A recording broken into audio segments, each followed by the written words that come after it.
Ndabaramukije cane bakunzi b'ikiganiro igitondo gishasha, amahoro y'Imana, kugubwa neza, kuroranirwa mu vyanyu no mu banyu aho muherereye muri aka kanya nivyo ndabipfurije. Ndabaha ikaze muri kino kiganiro igitondo gishasha cacu c'uno musi, mutegurirwa mukongera mugashikirizwa na jewe Janvier Manirambona.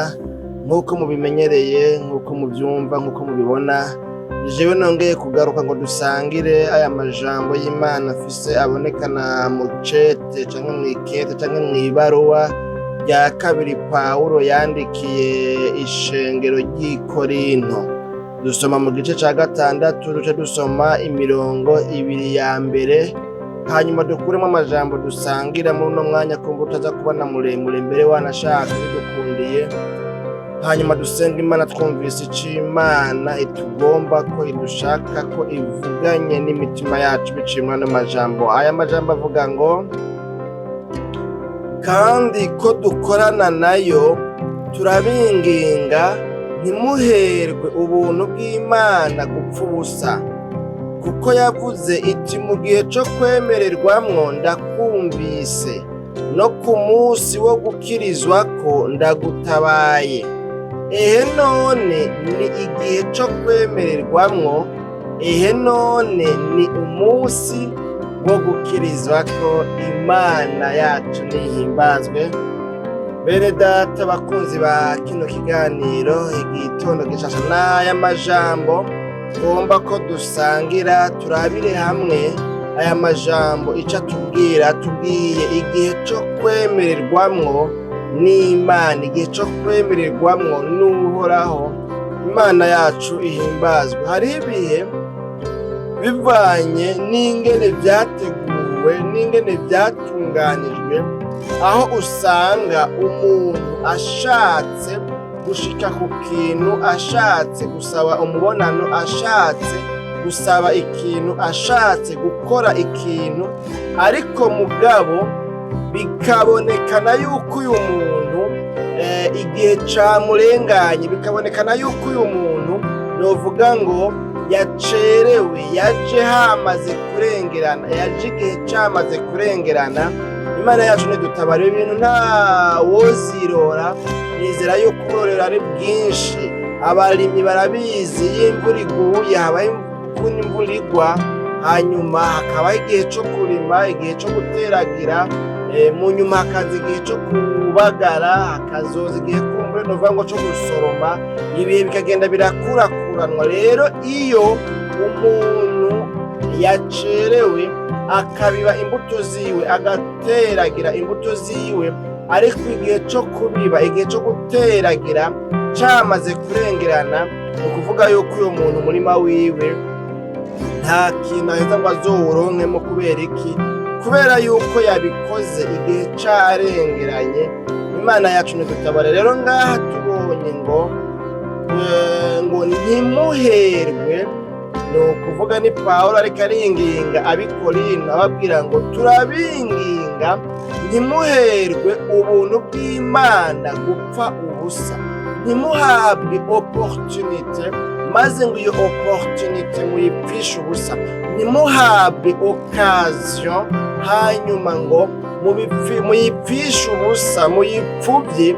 Imana yacu nidutabare. Mu yandi majambo nimwe yababwira ngo mukwiye guprofita aya mageme meza, mukwiye kubonerwaho iki gihe ciza murimwo, mukwiye kubonerwaho, ntimukwiye gusamara, ntimukwiye novuga ngo kuzubara, ngo bihave bituma igihe ciza co kwemererwamwo n'Imana, igihe ciza co gutabagwa, igihe ciza co kuronka umugisha wanyu, igihe ciza co kumvirwa n'Imana, ngo gihave kibarengana. Igihe co kwemererwamwo n'Imana, yemwe b'i Korinto, cari ikinyene. Iki nico cari igihe co kwemererwamwo n'Imana, co kwishurwa n'Imana. Iyi niyo yari sezo yanyu. Iki nico gihe canyu. Niyo wari umwaka w'uburumbuke, niwo wari umwaka w'umugisha. None rero turabinginga kuko dukorana nayo, turabinginga kubw'imbabazi z'Imana yemwe b'i Korinto, ntimuhave musanga mwahawe ubuntu bw'Imana ariko ngo mukabuherwa gupfa ubusa. Nimupfishe ubusa ubuntu bw'Imana, amageme meza, iri bakwe ryiza, aya mahirwe muhawe Imana yacu. Nihimbazwe bene data bakunzi ba kino kiganiro, igitondo gishasha cacu cuno musi. Rero twabonye avuga ngo Imana ngo yavuze ngo mu gihe co kwemererwamwo ndakumvise, no ku munsi wo gukirizwako ndagutabaye. Imana yacu nihimbazwe. Byumvikana rero hagati y'umuntu n'Imana hama hariho igihe kanaka umuntu aba ari muri temps favorable, aho umuntu aba ari muri saison yiwe, aho umuntu aba ari mu gihe bishoboka, bikunda, bicamwo, yohamagara Imana, Imana ikamwumva. Ariko hahora hagira n'ikindi gihe, niko byumvikana ngaha, aho umuntu aba mu kibanza ca kure, ntibikunde ko yotabaza Imana ngo imutabare, imwumve, imukize, imugirire neza. Imana yacu nidutabare, aho usanga novuga ngo Imana iba yabaye injoignable kuri uyu muntu. Imana yacu nidutabare. Rero yavuze ngo rero none n'igihe co kwemererwamwo, none ni umunsi wo gukirizwamwo cyangwa wo gukirizwako. Imana yacu nihimbazwe. Bene data bakunzi ba kino kiganiro, igitondo gishasha cacu cuno musi. Bene data bakunzi ba kino kiganiro, n'ano majambo rero ndabazaniye, nzanwe no guhagarara cane kuri iri jambo rivuga ngo iki ni igihe cawe co kwemererwamwo n'Imana. Iki ni igihe cawe wosenga Imana ikakumva. Iki ni igihe cawe wotabaza Imana ikagutabara. Imana yacu nidutabare. Nagomba ngo mbabwire yuko hariho ibihe canke se hariho ibintu munyemeye mvuge gutyo, hariho amakarakteristike aranga canke atuma igihe ku mwana w'umuntu kiba kikiri igihe co kwemererwamwo n'Imana.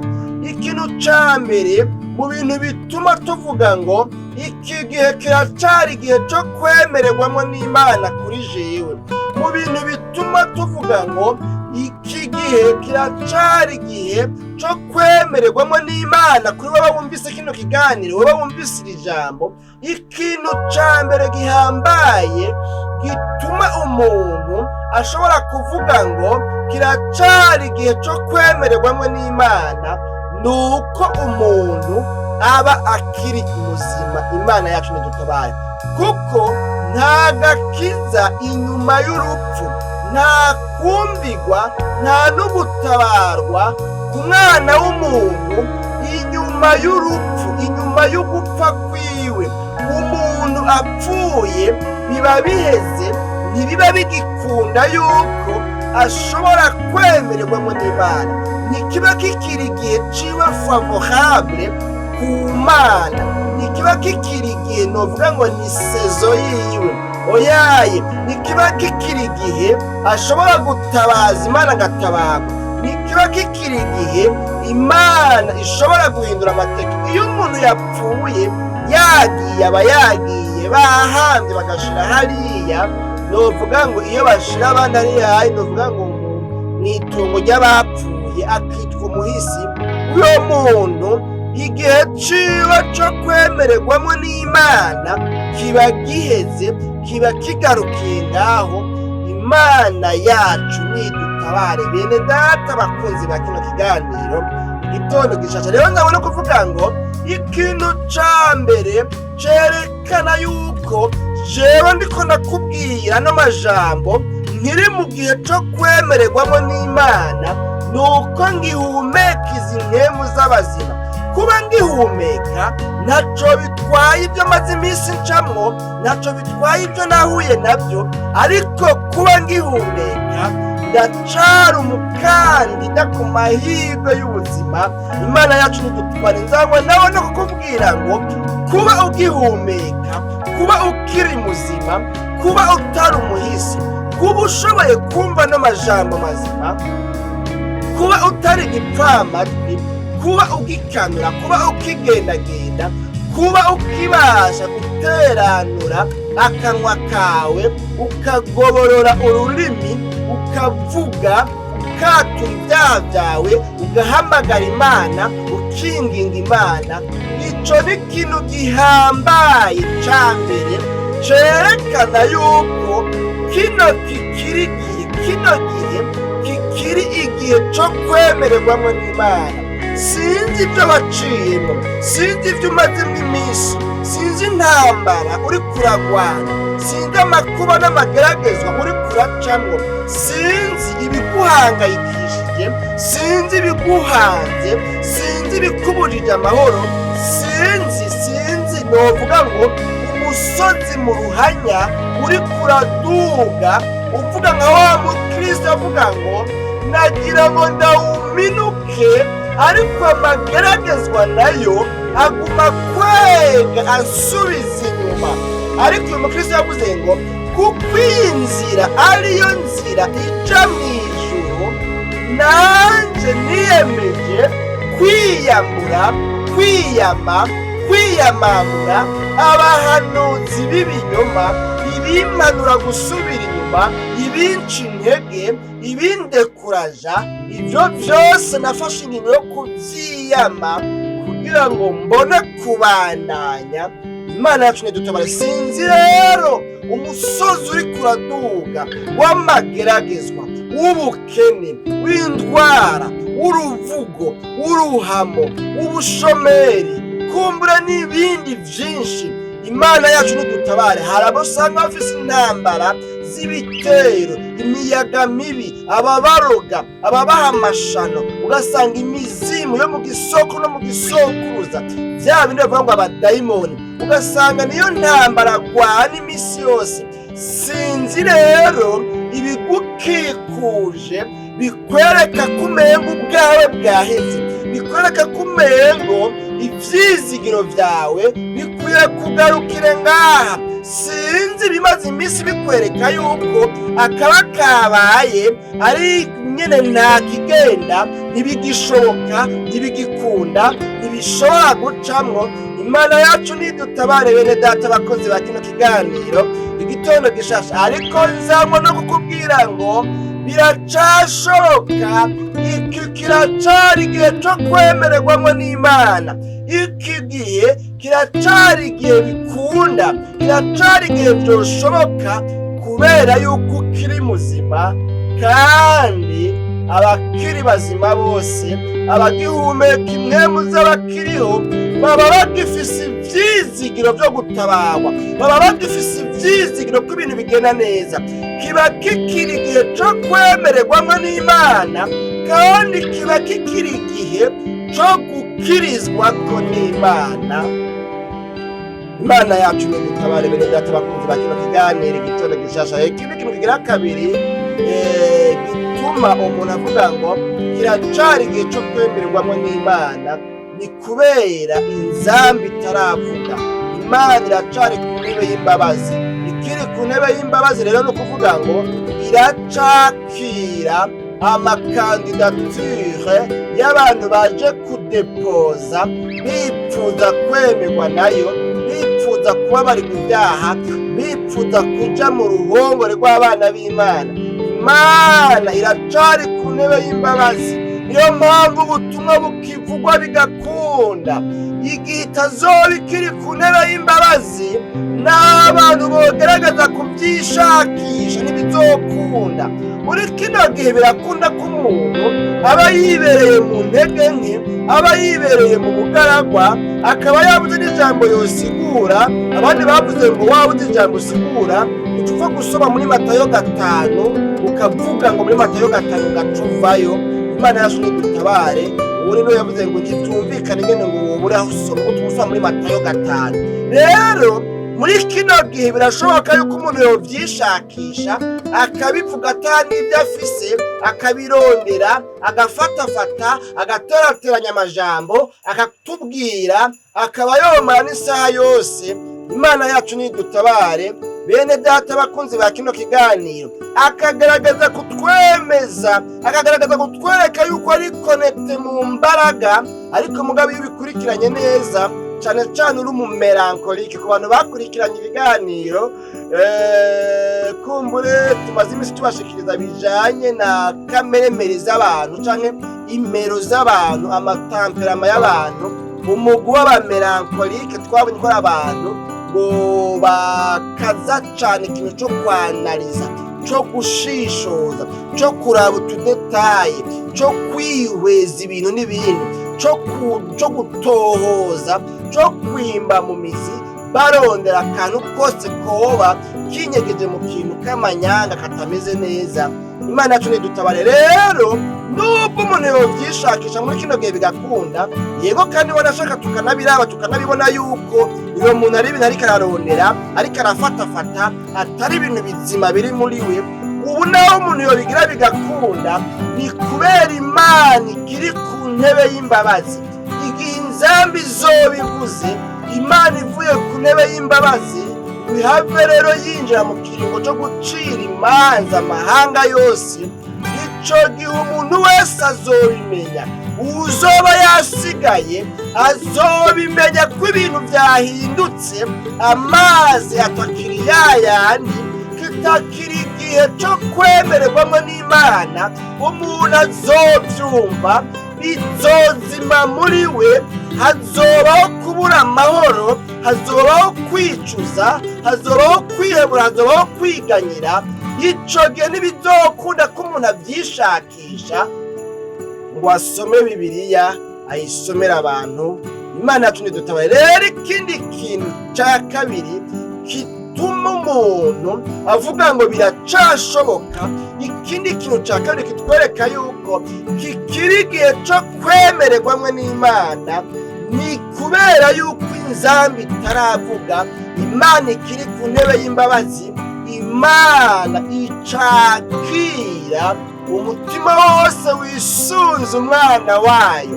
Rero byavuze ngo umutima wisunze umwana wanje sinzowurekurana umwasi y'abanamba, naho Gehinomu covyura ingunza ntikizowunshikura mu kuboko. Oyaye, ibyo ntibikunda. Satani ntakorako, abo nshize mu kuboko ntakurayo.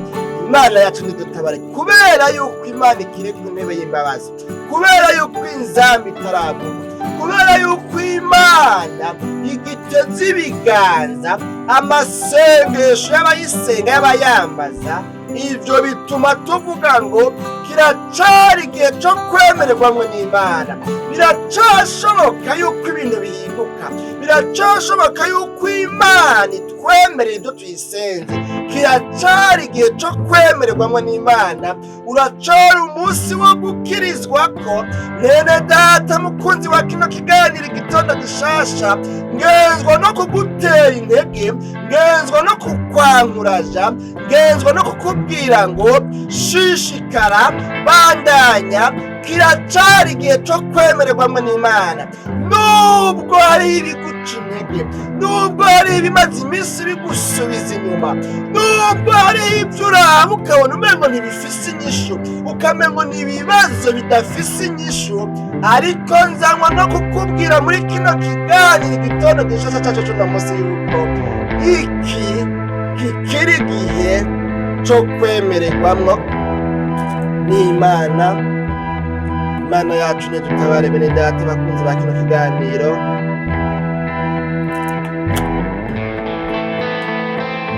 igitondo gishasha cyacu cy'uno munsi, na n'amajambo rero kandi abiye tugomba duhame dusozera. Nagomba mugambi mbere ko dusozera mvuge nko ku bintu bibiri bindi bituma igihe c'umuntu kiba kikiri igihe cyo kwemererwamo n'Imana. Ikindi kintu cya kabiri gituma tuvuga ngo kiracari igihe cyo kwemererwamo n'Imana, ni mu gihe ijambo ry'Imana rikivugwa bigakunda. Igihe cyose ijambo ry'Imana rikivugwa rikibwirwa abantu, kiba kikiri igihe cyo kwemererwamo n'Imana, kuko ijambo ry'Imana rihamagarira abantu kwihana, rihamagarira abantu guhindukira, rihamagarira abantu guheba ibyaha bakorokeyemo. Ijambo ry'Imana rihamagarira abantu guhindukira. Rero igihe cyose ijambo ry'Imana rikiri mu isi, rikiriko riravugwa, kandi ijambo ry'Imana ntirizogenda ubusa. Uko ryaje siko risubira inyuma. Imana yacu nidutabare, ribasha guhindura amateka y'abaryumvise bakaryizera bakaryakira, kubera yuko ijambo ry'Imana izima, umuremyi w'ijuru n'isi, rikivugwa bigakunda, rigisigurwa bigakunda.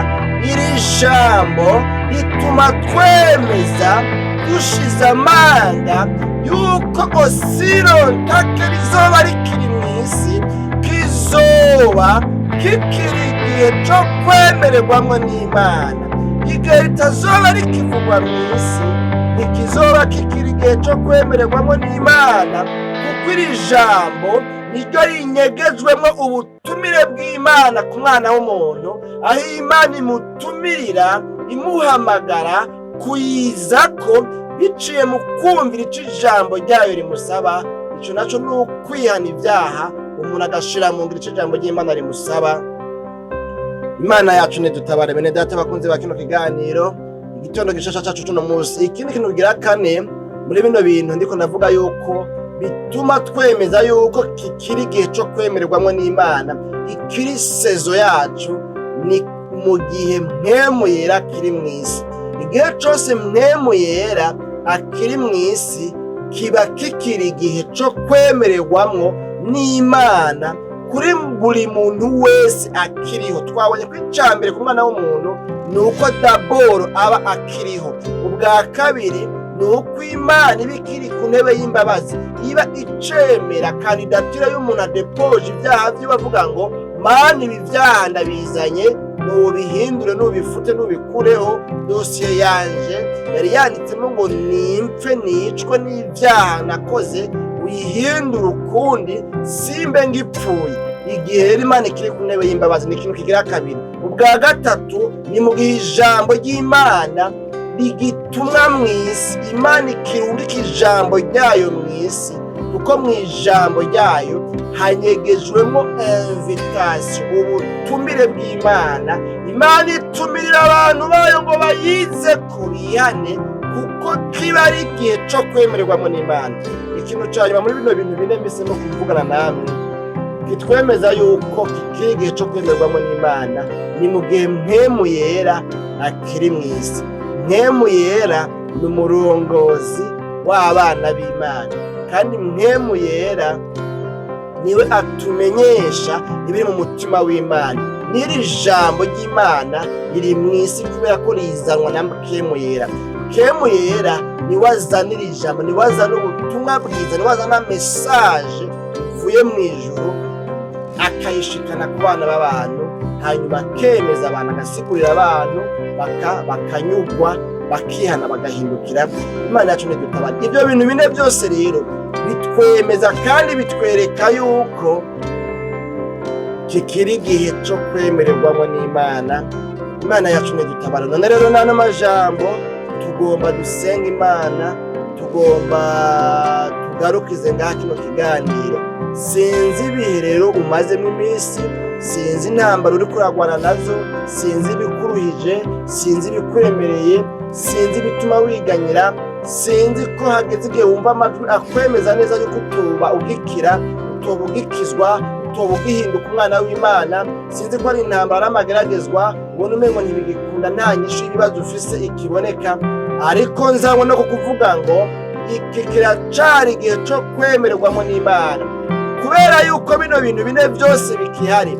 Uracari muzima, Imana iracari ku ntebe y'imbabazi, iracashobora kwakira kandidatire yawe, dosiye yawe hamwe wayidepoza. Imana iracayiteze ibiganza, iracarindiriye yuko uzana dosiye yawe.